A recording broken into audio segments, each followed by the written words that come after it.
Os caras não conseguem mais esconder.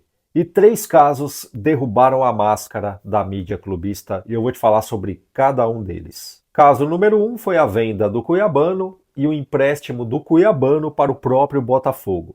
Assunto esse que está rendendo pauta até hoje. Por que será, hein? Calma que a gente chega lá. Caso número 2 foi o Luiz Henrique, que entrou no jogo da seleção brasileira e arrebentou. E agora estão tentando diminuir o feito do jogador na maior cara de pau. Já o caso número 3 é vergonhoso e absurdo. Eu falo sobre a punição que o Bruno Henrique levou sobre o lance das apostas. Vergonhoso por esse malabarismo que a mídia clubista está fazendo para tentar relativizar o assunto, e o absurdo é a punição que ele levou. E no final do vídeo você vai ficar sabendo o que esses 3 casos têm em comum e algumas coisas vão ficar escancaradas para quem quiser ver. E esse vídeo precisa chegar para o máximo de pessoas possível. E se você puder me ajudar, é só clicar no like, ok?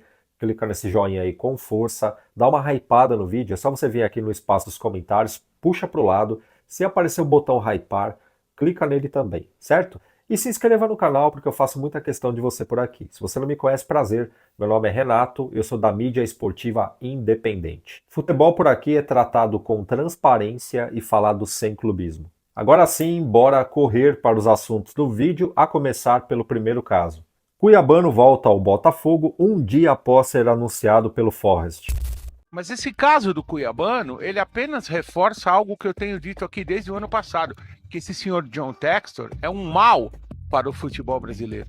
E eu fiquei chocado quando eu vi no ano passado, em Buenos Aires, eu não estava lá, mas vi pela televisão, 2 torcedores do Botafogo ajoelharem e beijarem os pés do John Textor. Não, mas pro botafoguense ele é excepcional, cara. Tudo bem, ô Melo, mas foi num determinado momento. No dia seguinte que ganhou a Libertadores, ele vendeu os 3 principais jogadores. E agora ele faz negócios com esse grego, né, dono do Nottingham Forest, negócios de mais de R$ 1 bilhão. Não foi só essa do Cuiabano, não. Então veja, o Cuiabano, que o ouvinte perguntou, para quem não sabe, ele foi vendido para o Nottingham Forest e horas depois, emprestado ao Botafogo. Então, claramente se tratou de uma transação contábil, que alguém precisava apresentar algum valor para um lado ou para o outro. Portanto, a gente espera que alguém tome providências. Mas você acredita que alguém vai tomar? Eu não. Mauro César. Jogador é vendido para um clube do exterior. Logo depois é emprestado ao clube de origem. Que porra é essa? Aí você lê uma matéria que aceita uma proposta de empréstimo. Mas como assim? Futebol sem fair play financeiro. Esse assunto não deveria ser tão complexo para esses camaradas da mídia esportiva que são estudados, estão aí há muito tempo. Eu vou te explicar da forma mais simples, rápida e rasteira, ok? Vamos lá. Isso daí é o tal do empréstimo tampão. Como é que funciona o empréstimo tampão? É muito simples. O clube A compra um jogador do clube B, vai lá, assina contrato, tudo mais, tem aquela troca de documentações e de repente não dá tempo de inscrever esse jogador em algum campeonato. O que os caras fazem? Para o jogador não ficar parado, eles devolvem aquele jogador já como empréstimo para o clube de origem. É fácil. E a verdade é que o Marinacks comprou o Cuiabano muito em cima da hora e não deu tempo dele inscrever o jogador na Premier League. Aí você me pergunta, Renato, mas então por que o Marinacks não comprou o Cuiabano na próxima janela? Também é muito fácil de entender.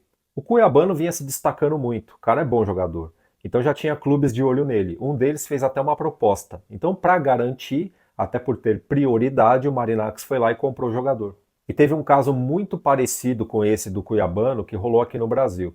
O Barcelona comprou o Vitor Roque do Atlético Paranaense em 2023 e só levou ele em 2024 porque não conseguiu inscrever ele nos campeonatos. Enquanto isso, ele ficou jogando no Atlético Paranaense. E a gente não pode esquecer aqueles casos de clubes de fora que compram jovens jogadores aqui do Brasil, e enquanto o cara não completa 18 anos, ele não pode sair. Tem 3 casos famosos aqui no Brasil: Neymar com Barcelona, o Endrick com Real Madrid e o Estevão com Chelsea. Eles foram comprados por esses clubes e enquanto não completaram a maioridade, eles não foram. Enquanto isso, ficaram jogando aqui no Brasil. E esses exemplos que eu citei são situações parecidas, mas não idênticas ao caso do Cuiabano. Mas o caso Cuiabano só está dando essa repercussão monstruosa, como se fosse uma novidade no mundo da bola aí, Porque o Cuiabano é um jogador do Botafogo. Se o Cuiabano fosse um jogador do Palmeiras, do Flamengo ou do Corinthians, ia passar batido como passou os outros casos aí que eu citei. E tem um pessoal da imprensa aí tratando isso como movimento bombástico.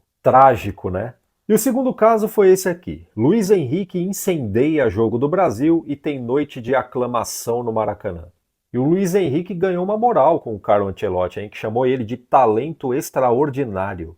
O jogo não estava ruim, longe disso. Fazia tempo que eu não vi o Brasil dominar uma partida como dominou aquela contra o Chile. Mas depois que o Luiz Henrique entrou, o Brasil ganhou uma violência no ataque que eu fiquei chocado, meu amigo. O cara entrou aos 21 minutos do segundo tempo, quando o jogo estava 1-0, foi lá e participou dos outros 2 gols. Arrebentando, hein? O cara saiu 5 quilos mais pesado do Maracanã, porque ele jantou a defesa do Chile. Aí o jogo acabou e eu comecei a observar o pessoal da mídia. Encheram o Estevão de elogios. Ô, moleque bom, é craque de bola, fez um gol de bicicleta, arrebentou os caras. Nossa, o Paquetá deu a volta por cima, já entrou e já meteu um gol. Paquetá, poxa vida, hein? Bruno Guimarães, um cracaço de bola. Mas quando chegou no Luiz Henrique, não, jogou muito bem e tal, só que o adversário era o Chile. A seleção chilena tá horrível. Esses poréns aí, eles não colocaram enquanto elogiavam o Paquetá, o Estevão. Você percebeu a diferença? E não precisa nem a gente falar, se fosse o Pedro do Flamengo no lugar do Luiz Henrique, as coisas seriam diferentes. Porque foram com jogadores que jogaram a mesma partida pela mesma seleção. Agora, para terminar de derrubar essa máscara da hipocrisia dessa mídia clubista aí, temos aí o terceiro caso. Bruno Henrique, do Flamengo, é condenado em caso de manipulação de apostas. E a punição foi 12 jogos de suspensão e uma multa de 60 mil reais. E o Flamengo vai recorrer, pois é, porque a diretoria achou uma punição muito severa. Imagina se ele tomasse uma punição que nem, por exemplo, Nino Paraíba, que ficou 720 dias afastado e pagou 100 mil reais de multa. Aleph Manga, que ficou 360 dias afastado e pagou 50 mil reais de multa. E tem o zagueiro Eduardo Bauerman, que jogou no Santos em 2023 e foi suspenso por 360 dias, além de ter que pagar uma multa de 35 mil reais. E esse aí meio que aceitou 50 mil reais para forçar cartão em 2 partidas, contra o Avaí e contra o Botafogo, só que ele não fez. E mesmo assim ele tomou a punição máxima. E não demorou muito, o Santos afastou ele e mandou ele embora. Eu vou fazer algumas perguntas aqui. Você acha que o Flamengo fará o mesmo com o Bruno Henrique?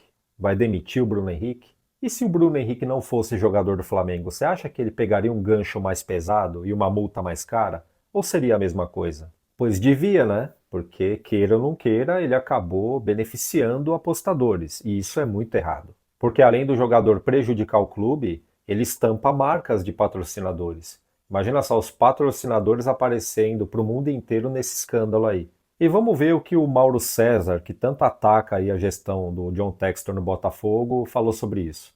O Flamengo não deveria jamais se envolver nisso, porque esse é um problema criado por jogador e parentes do jogador. O Flamengo deveria ficar à margem, e se o jogador é suspenso, o Flamengo para de pagar o salário pelo período que ficar afastado, porque ele não é obrigado a pagar o salário do jogador suspenso por uma questão como essa. Eu acho que deveria ser assim, mas não é. Tudo muito simples quando tem o Flamengo no meio. É só se afastar, parar de pagar o salário do jogador enquanto ele estiver suspenso, depois volta e vida que segue. Ah, se fosse o John Textor tentando recorrer. Ah, se fosse o John Textor segurando o Bruno Henrique no Botafogo depois de todo esse escândalo aí. Nossa, rapaz, ia dar uma repercussão isso aí. Mas enfim, esses 3 casos têm uma coisa em comum. Todos esses casos aí estão sendo distorcidos para caber na razão da mídia clubista. Ponto. Tem um pessoal que ainda insiste que a gente fica criando teorias, que é coisa da nossa cabeça, e não é. E aqui fica um recado para você que está me assistindo. Cuidado com o que você vê ou ouve por aí. Nem tudo é verdade suprema, às vezes é um fato distorcido para fazer a tua cabeça. E eu gostaria muito de saber a sua opinião, escreve aqui embaixo, pode desabafar à vontade, viu?